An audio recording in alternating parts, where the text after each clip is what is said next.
بسم اللہ الرحمن الرحیم۔ السلام علیکم فرینڈز، آج ہم آپ کے ساتھ ناول جیسی کرنی ویسی بننی کا پارٹ 3 شیئر کریں گے۔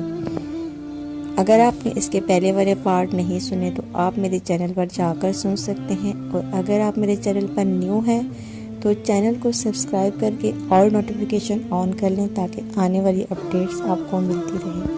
میرے چینل پر آپ کو ناولز اور موٹیویشنل سٹوریز اور اسلامی سچے واقعات سننے کو ملیں گے جو آپ کے ایمان کو تازہ کریں گے اور آپ کی زندگی بدل کر رکھ دیں گے۔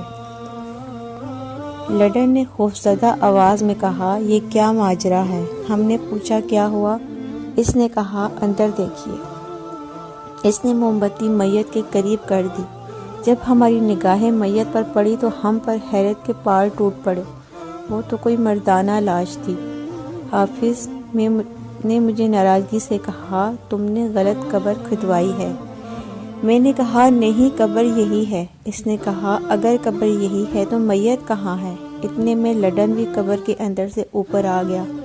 اس نے کہا، حافظ جی، یقیناً آپ سے کوئی غلطی ہو گئی ہے، مگر کوئی بات نہیں، اندھیرے میں بھول چوک ہو ہی جاتی ہے۔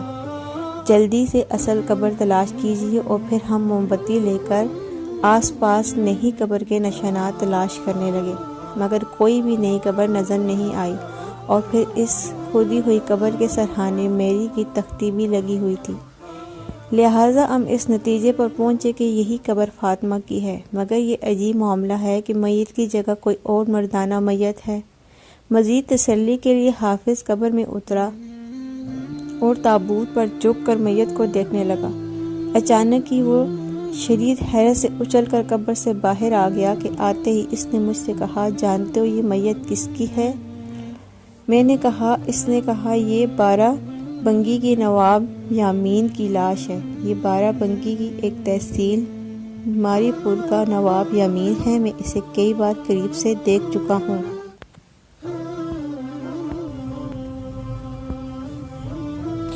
میں نے کہا، یہ عجیب حیرت کی بات ہے کہ انگریزوں کے قبرستان میں لڑکی کی جگہ مردانہ میت، اور وہ بھی ہندوستانی۔ کچھ سمجھ میں معاملہ نہیں آ رہا تھا۔ لڈن نے کہا، آپ لوگ ہٹیے، میں جلدی سے قبر بند کر رہا ہوں۔ اور پھر اس نے جلدی قبر کی مٹی برابر کر کے اس کو پہلی حالت میں کر دیا۔ صبح ہونے سے پہلے ہم سب اپنے اپنے ٹھکانے پر پہنچ چکے تھے اور اپنے طور پر بے حد تاب تھے، اور اس جستجو میں ہم دوبارہ آپس میں ملے اور ایک طے پایا کہ ہمیں بارہ بنکی جا کر نواب یامین کی خبر لینی چاہیے کہ سچ مچ اس کا انتقال ہو گیا یا وہ زندہ ہے۔ ہم لوگ پہنچ گئے اور ہمیں اس کی حویلی ڈھونڈنے میں کوئی مشکل پیش نہیں آئی۔ جب ہم نے اس سے ملاقات کی خواہش ظاہر کی تو ہمیں بتایا گیا کہ نواب صاحب کا انتقال ہو گیا ہے اور کل ہی ان کی تدفین ہوئی ہے۔ ہم نے افسوس کا اظہار کیا اور کہا کہ وہ ہمارے محسن تھے اور ہم ان سے ملنے کے لیے لکھنؤ آئے ہیں، مگر افسوس کہ ہماری قسمت میں ان سے ملاقات نہیں تھی۔ حویلی کے کرندے نے کہا، آپ لوگ رات یہیں بسر کیجیے، اگلی صبح سفر کیجیے گا۔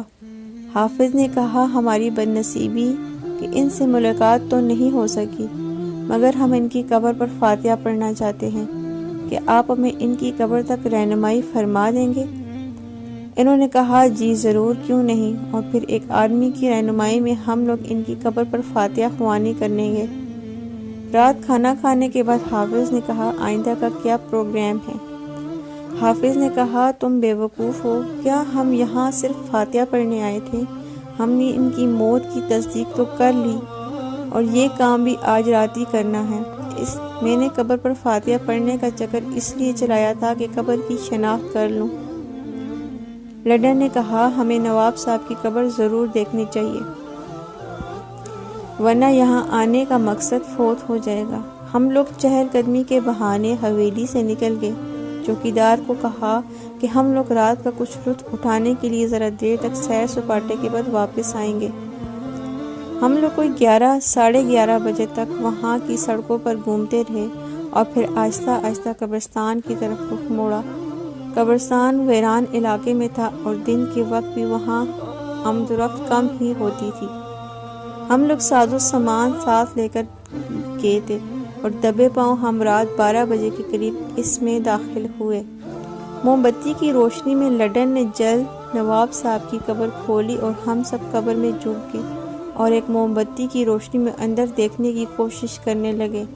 ہم پر ایک بار پھر حیرتوں کے پہاڑ ٹوٹ پڑے۔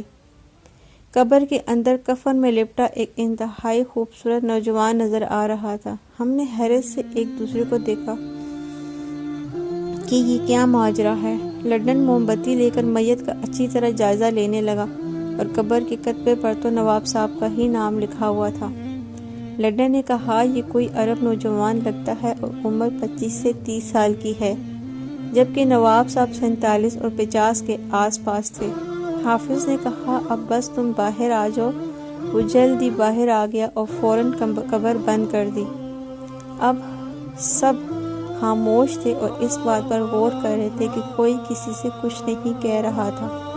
ہم حویلی پہنچے اور ہاتھ منہ دھویا اور بستر پر لیٹ گئے۔ صبح ہم نے واپس لکھنؤ آنا تھا اور لڈن کافی تھک گیا تھا اور وہ لیٹتے ہی ساتھ سو گیا اور کچھ دیر بعد سلطان بھی سو گیا۔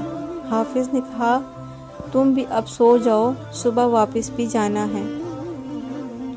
مجھے نیند نہیں آ رہی تھی اور میں نے اس کو کوئی جواب نہیں دیا۔ میں نے سونے کی بہت کوشش کی مگر میرے دماغ میں کھلبلی مچی ہوئی تھی۔ یا اللہ، یہ کیا اسرار ہے؟ فاطمہ کی میت اس کے تابوت میں نہیں، اس کی جگہ نواب یامین کی لاش اور نواب یامین کی قبر میں کوئی اجنبی نوجوان جو کہ عربی نسل کا ہے۔ اگر فاطمہ کی قبر میں نواب یامین کی لاش تھی تو حصولاً نواب یامین کی قبر میں فاطمہ کی میت ہونی چاہیے تھی، مگر ایسا بھی نہیں۔ ہم فاطمہ کی میت کہاں گئی؟ میرا ذہن بہت کشمکش میں تھا۔ انہی سوچوں میں پتہ نہیں کب مجھ پر ہلکی سی غنودگی طاری ہونے لگی۔ اتنے میں کیا دیکھتا ہوں کہ کمرے میں ایک عجیب روشنی پھیل گئی ہے اور جیسے دور دیوار سے بھینی بھینی خوشبو آنے لگی۔ میں نے گھبرا کر ادھر ادھر دیکھا تو اپنے قریب ہی سفید دھوئیں کا ایک بڑا سا دائرہ دیکھا جو ہوا میں تحلیل ہو گیا اور اس کی جگہ مجھے فاطمہ سفید براق لباس میں مسکراتی ہوئی نظر آئی۔ اس کو دیکھتے ہی میں نے کہا، ارے فاطمہ، تمہارے لیے تو میں بہت پریشان ہوں۔ وہ مسکراتے ہوئے بولی، قاری صاحب، مجھے آپ کی پریشانیوں کا علم ہے اور میں آپ کی اسی حیرانگی اور پریشانی کو دور کرنے کے لیے بھیجی گئی ہوں۔ جب لوگ گورا قبرستان میں میری تدفین کے بعد جا چکے تو چند لوگ میری قبر میں نمودار ہوئے اور میری جسد خاکی کو کھاٹ نما کسی چیز پر رکھا اور پھر مجھے یوں لگا جیسے وہ مجھے لیے ہوا میں اڑائے جا رہے ہوں۔ اچانک مجھے محسوس ہوا کہ انہوں نے کسی جگہ میری کھاٹ رکھ دی ہے۔ ابھی وہ میری کھاٹ کے قریب سے ہٹے ہی تھے کہ مجھے قریب ہی چند برگیزہ شکل صورت کے لوگ گول دائرے کی صورت میں بیٹھے نظر آئے۔ ان کے چہروں سے عجیب طرح کی روشنی پھوٹ رہی تھی۔ ان میں سے ایک نے پوچھا، اسے یہاں کیوں لایا گیا ہے؟ ان میں سے سب سے زیادہ نورانی صورت والے بزرگ نے فرمایا، میں نے اسے دیکھنا چاہا تھا کیونکہ اسے میرے دیکھنے کی تمنا تھی اور ایسی تمنا تھی کہ اس نے اسے روگ بنا کر جی کو لگا لیا تھا۔ کسی اور نے فرمایا کہ بڑی بختاور ہے کہ اسے دیکھنے کی آپ نے تمنا کی۔ مجھے ان کی باتیں سن کر اندازہ ہو گیا کہ میں کہاں ہوں اور یہ بزرگ ہستیاں کون ہو سکتی ہیں۔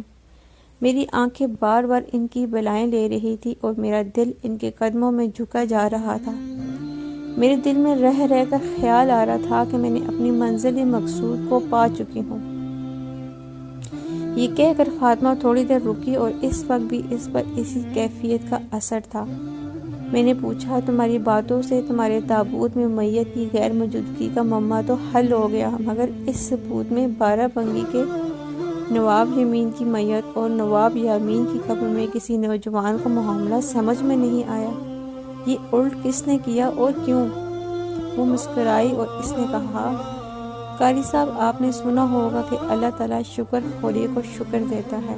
میری اس رات 3 مرنے والوں کی میتوں کو ان کی اپنی قبروں سے نکال کر دوسری قبر میں منتقل کیا گیا۔ میرے تابوت میں آپ کو نواب یامین نظر آیا۔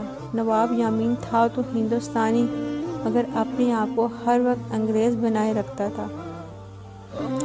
اس کا رہن سہن طور طریقہ بالکل انگریزوں جیسا تھا، اس لیے اس کی موت کے بعد اسے انگریزوں کے قبرستان میں جگہ ملی، اور اس کی اپنی قبر میں جو نوجوان دفن کیا گیا وہ مرا تو مدینہ منورہ میں تھا، اور اس کی تدفین جنت البقیع میں ہوئی تھی، مگر اسے ہندوستان آنے اور اسے دیکھنے کی تمنا زندگی بھر تڑپاتی رہی، لہٰذا اسے اس کی اس خواہش کی تکمیل کے سلسلے میں ہی اسے جنت البقیع سے نواب یامین کی قبر میں منتقل کر دیا گیا۔ اور اب آپ بخوبی سمجھ گئے ہوں گے کہ جنت البقیع میں اس عربی نوجوان کی خالی ہونے والی لحد میں کس کو جگہ ملی ہوگی، اور یہ سب کچھ اس کے علاوہ کون کر سکتا ہے جو دلوں کے بھید جانتا ہے اور جس کے قبضہ قدرت میں سب کچھ ہے۔